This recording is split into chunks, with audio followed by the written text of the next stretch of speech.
What's going on, Fragrance family? Hope y'all are doing fantastic today.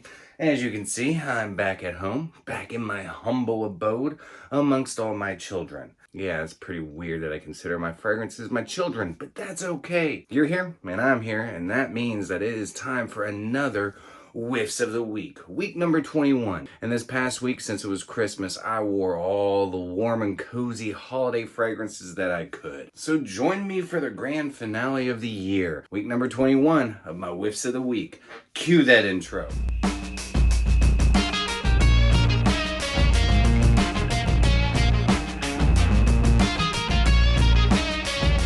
What's going on, my beautiful fragrance family, and welcome back to My2Scents. My name is Brian, and this is the channel all about helping boost your confidence through the art of fragrance and becoming a lasting scent memory. Man, I can't believe this is the last weekly rotation of 2021, and it just so happens to be week number 21. Well, now that's some dumb luck, huh? Alright, so this week I wore a lot of warm and cozy fragrances, perfect fragrances for the holiday season. So you know what, this week we're just going to cut straight to the meat and potatoes. None of me doing a whole bunch of this, though I'm doing it right now. Let's go ahead and get into what I was rocking this past week in today's Whiffs of the Week. Alright, so Monday I was dog sitting, because I was dog sitting all week. And I wore a brand new fragrance that I just picked up. I wouldn't say it's the best release of 2021. It would probably fall somewhere in my top 15, maybe top 20 of 2021. But is the new one from Tom Ford, and it's a Parfum. After a few wearings of this fragrance, I'm actually really enjoying it. I think it's impressive for Tom Ford, because this is actually showing that he might be bringing back some of the older style fragrances that Tom Ford was known for, because this is almost there, though it does remind me of Amber Absolute that used to be in the Tom Ford Private Blend lineup.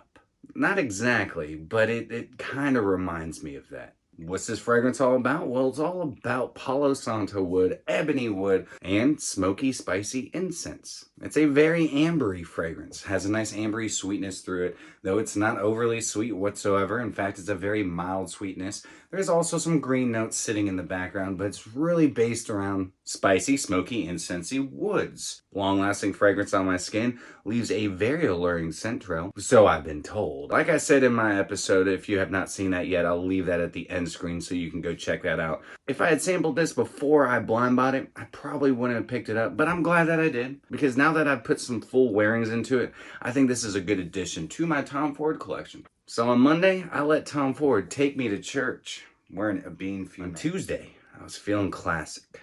I was feeling like a classic style fragrance, and a new fragrance that I had just picked up was the perfect choice for that day.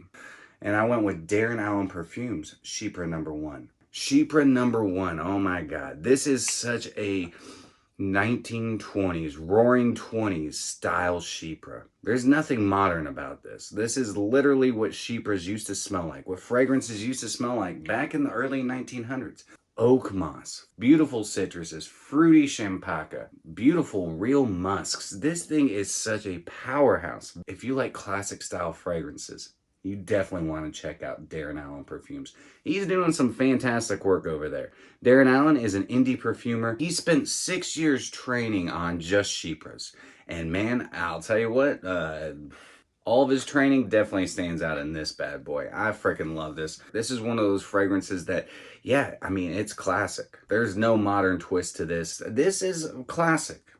1920s, does not smell modern whatsoever, but that's what I love about it. All day that day, I was smelling like No. 1 because I was rocking Chypre No. 1. Fantastic fragrance. Come Wednesday, I also rocked another new one from a house that I have been so enjoying getting into, and it's an indie brand called For the Scent of It.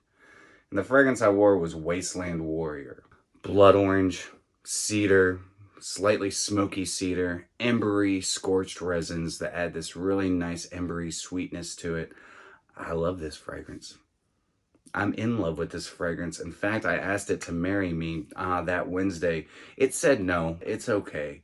I'm going to still keep working on this one because even though it said no, I freaking love it. The blood orange in it, I don't know how he does it. He does it in a way where the blood orange sticks around for at least the first hour. I really love what is going on in this fragrance. Michael, over it for the scent of it, creates extremely mass appealing fragrances, but that are very unique, very long lasting, and just beautifully composed. I'm loving every single one I've gotten from For the Scent of It. And I'm excited to explore more. Guys, if you have not yet, you definitely need to follow me on my Instagram because I am going to be going live on January 14th with Michael. I'm excited to see what he's got planned for 2022. So all day Wednesday, I was smelling freaking fantastic, rocking Wasteland Warrior from For the Scent of It.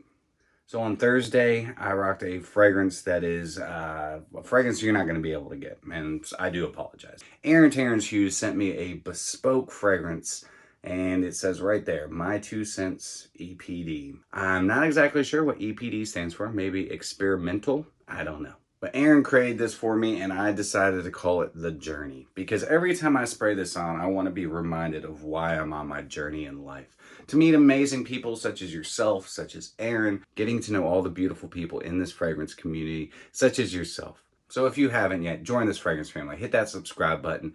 Don't forget to hit that notification bell. And throw me up some of those likes, guys, because it really helps me get my 2 cents out there. But The Journey, that I'm dubbing this fragrance, is a tobacco fragrance. It's tobacco, vanilla, patchouli, spices. It has some coumarin in it.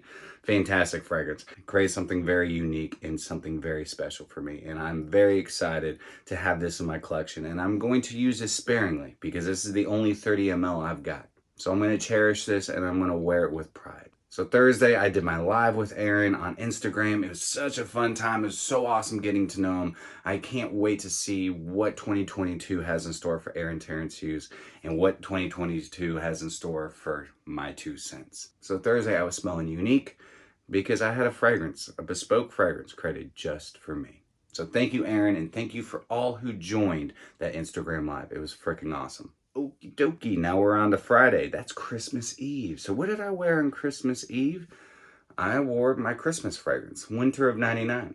This is what I was going to wear on Christmas, but I decided to go with a different fragrance. But Kerosene Winter of '99, eggnog, camphorous qualities. You have this burning embery quality to it that really simulates this really nice eggnog.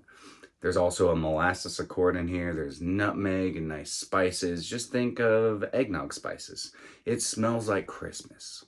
A nice piney, camphorous quality sitting in the back, smelled just like the Christmas tree sitting in the corner of your living room. With eggnog wafting around and all the holiday sugary candies and cookies being set out on the Christmas dinner table. This is an homage to Christmas. It smells just like Christmas. And this is probably what I would normally wear every single year from here on out for Christmas. But I changed things up a little bit. This is now going to be my Christmas Eve scent, but I was smelling just like the holidays. I was smelling just like Christmas all day on Friday, wearing Kerosene, Winter of '99. On Christmas Day, I'm not going to bore you again. Yeah, that's right. I rocked The Journey from Terence Hughes, the bespoke fragrance that he created for me.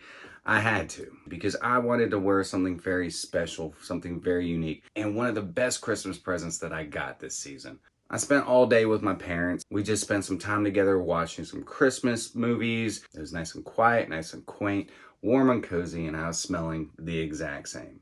Wearing The Journey from Terence Hughes.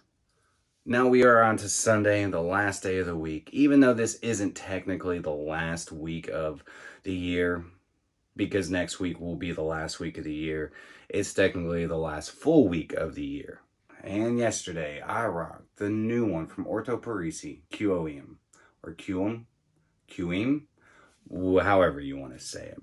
This is a brash and bold leather, smoky leather, animalic leather, but I like it. There's definitely some patchouli floating around in there, but really what it is, this is a hard-working man's type of fragrance. It smells like oil-soaked leather. It smells like hard work. It smells like determination. It smells like a leather apron that has seen its days, that has been stained with oils, that has never been washed. Well, at least at first. And then it settles into a nice suede leather, but that's probably about an hour or two into the fragrance. Lots of smoke going on in this. Lots of balsams and resins flowing through it. There is a slight sweetness to it, but it's just there to kind of smooth out the composition so it doesn't become so brash that it's unwearable. This is definitely a fragrance that's not easy to wear, though I did get some attention from some people yesterday while I was sitting at a sports bar watching some football. I was actually quite surprised. They said that I smelled very manly. And they were absolutely right, because this is a very manly, very masculine fragrance. Lasts a very long time on my skin, is quite loud in the first about 2 hours, and then it settles down to become this really nice suede leather and woods. The smoke settles down, and the leather and woods become very predominant, and meld this into a very wearable fragrance. I think this is awesome. I will be doing more with Orto Parisi. I've had quite a few of you ask if I would review more from the lineup, and you got it. So stay tuned for that. All day yesterday, I was smelling like a hard-working man, hardly working, wearing Orto Parisi QOEM. So there it is, guys. That is week 21 of my whiffs of the week. What were you rocking this week? Drop me a comment down below. If you catch wild hair, leave me your entire lineup. I'd love to know what you were wearing for the entire week. If there's any of these fragrances that you'd like to learn more about, I'd be happy to do full reviews. Just drop me a comment down below. And that is our final full week of our whiffs of the week of 2021. I really appreciate all the continued love and support. I can't wait to see you guys in 2022. But that's it for me. I hope you all have a fantastic rest of your day. If you enjoyed today's episode, then like, comment, share, and subscribe. And always remember, you are stinking beautiful. And until next time, happy scent trails.